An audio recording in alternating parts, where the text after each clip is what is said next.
justamente para esse cara que está apaixonado ali no assessor dele, como que você tentaria essa conversão? Então, uma pessoa que já tem assessor ou assessora e hoje está muito bem atendido ali, sente que está muito bem atendido, certo? Eu não focaria assim nessa pessoa que é a pessoa que já está muito bem atendida. Eu focaria numa pessoa, obviamente, onde que ela não se sente bem atendida, ou ela fala, ah, tá mais ou menos. Mas, obviamente, né, quando você liga, talvez você deve perguntar assim, ah, e ele fala, ah, não, eu já tenho assessor, né? E aí me corrige se tiver alguma coisa errada ou diferente do que você recebe aí, mas, ah, não, eu já tenho assessor, eu já tenho assessora. Aí você fala, ah, e como que tá o atendimento? Tá bem atendido? Aí fala, já tô bem atendido. É mais ou menos assim que acontece? Geralmente, mais ou menos por aí mesmo. Uma pessoa já, ela nem fala se ela é bem atendida ou não, né? Eu vou entrando ali e pergunto se, enfim, ela gosta do assessor dela, o que que ela mais gosta no assessor dela e o que que ela menos gosta. Aí, assim, os dois últimos falaram que, enfim, o assessor ajudou em várias coisas, que a pessoa gostava muito dele, que eram amigas, não sei o quê.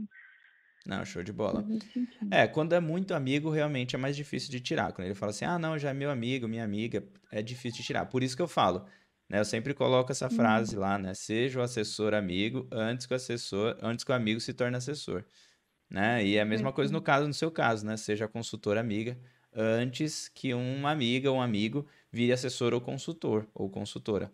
Né? Então, a gente precisa realmente criar uns vínculos de amizade com os nossos clientes. Isso é muito importante. Você está vendo isso na pele, já na contrapartida, né? No outro lado. Mas, ainda assim, eu não perguntaria tanto, numa pergunta tão direta, de o que você mais gosta e o que você menos gosta. Por quê? Porque aqui a gente vai enviesar a pessoa de responder. Ele vai falar assim: ah, o que eu mais gosto é o atendimento e tal. E talvez na hora que você fala, e o que você menos gosta? Vai falar: ah, nada, cara, assim, pra mim tá tranquilo, tá ok. Né? Talvez a pessoa não vai responder o que ela menos gosta pra você. Né? Talvez ela até tenha isso na cabeça, mas talvez ela não vai responder isso tão direto assim. Então, o que eu perguntaria é o que eu acho que vai faltar. Por exemplo, uma coisa que eu sempre percebi, Marina, que faltou bastante, e você já me ouviu falando isso algumas vezes até, né, por estar ali no presencial, às vezes comigo ali, né, você já escutou eu falando da sucessão patrimonial, né? Quando eu falo, pô, você sabe como é que funciona a sucessão patrimonial no Brasil? Essa é um dos tipos de pergunta que eu faria, independente se tem assessor ou se não tem assessor. Porque se ele tem assessor, ele não e ele falar não sabe, aqui tem um problema. O assessor não falou sobre sucessão patrimonial com ele. Outra coisa que eu perguntaria também se ele tem um planejamento patrimonial. Você já chegou a perguntar isso nas ligações para essas pessoas assim que diz que já tem assessor ou que está bem atendido, enfim. Geralmente eu pergunto se tem algum tipo de planejamento para independência financeira, mas não planejamento patrimonial. Mas é uma boa. Quando você fala de independência financeira, o que que eles falam? Alguns falam que sim, outros falam que não. Esses que falam sim, eu realmente acredito que não seja. Pela tonalidade da voz da pessoa, que ela fica meio.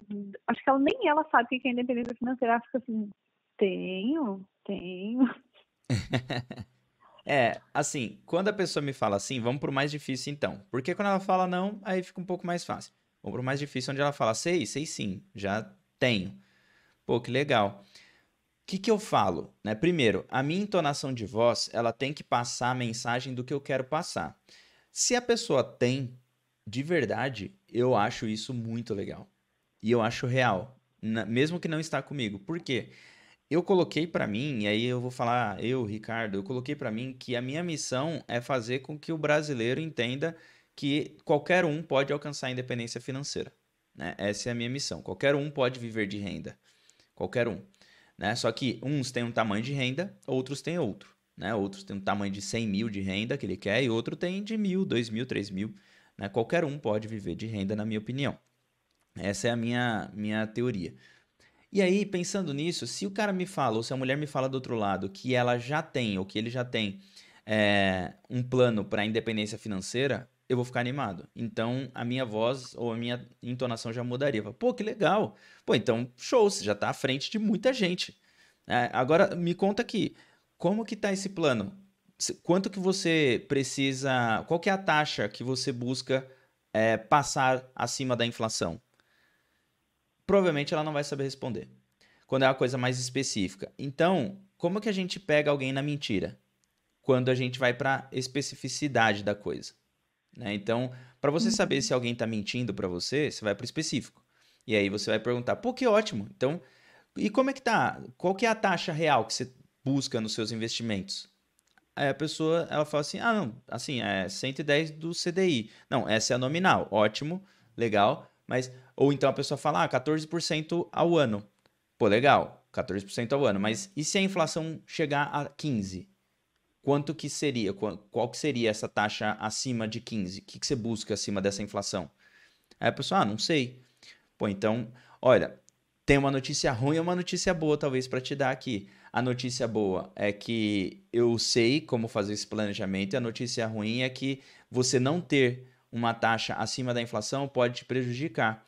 Por quê? Você sabe, aí eu vou só perguntando se a pessoa sabe, né? Você sabe como que funciona a previdência social no Brasil? Você contribui para o INSS?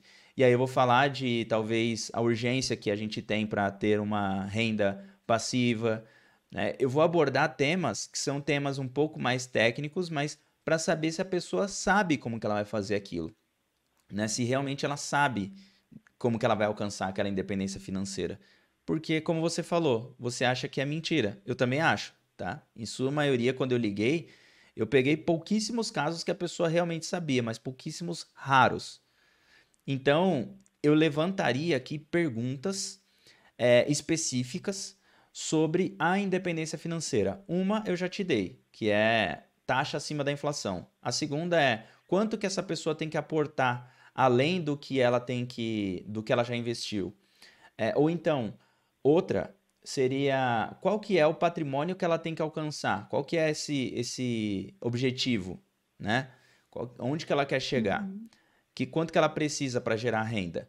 Quanto de renda que ela quer ter? Essa talvez não seja tão específica, talvez ela saiba responder, mas é outra que você pode também jogar. E você pode também pegar essas quatro que eu falei e jogar no telefone ao mesmo tempo. Fala, por exemplo, então se você tem um plano, você deve saber quanto de taxa acima da inflação que você tem. Você sabe disso? Aí a pessoa, não, assim, não sei. Tá, então, ok, mas talvez você saiba então quanto de aporte que você deveria fazer recorrente até você alcançar o seu objetivo.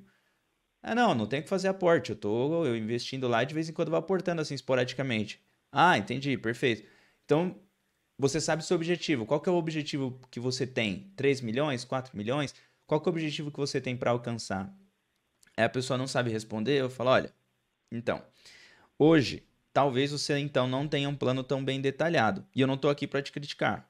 Estou aqui para te mostrar e talvez, mesmo que você continue com o seu assessor, com a sua assessora, talvez você tenha uma informação mais apurada e perceber que você pode ainda ter tempo de mudar. O problema é daqui, sei lá, com quantos anos você pretende se aposentar? Aí a pessoa, com 60. Quantos anos você está agora? Ah, com 32. Bom, então a gente está falando de 28 anos. Bom, então tá em tempo de mudar o jogo aqui. Né? O problema é chegar com 58 e você descobrir que, na verdade, o plano foi por água abaixo porque você não olhou para um detalhe que é a taxa real de que você deveria investir. O negócio aqui é você mudar a chavinha, a mentalidade que está aí talvez na sua cabeça, que é eu quero prospectar, eu quero abrir a conta desse cliente. Na real, parece loucura isso que eu vou falar, ou parece uma coisa muito simples, mas não é. Quando a gente muda essa chavinha, a gente muda todas as perguntas que a gente faz, a conversa para onde que a gente leva, que é, você não tem que abrir a conta dessa pessoa. Você tem que conversar e ajudar essa pessoa a chegar num caminho que seja bom para ela. E naturalmente ela vai perceber o quão bom que é estar com você, talvez. Né? Ela vai cair essa ficha, porque ela vai comparar esse trabalho.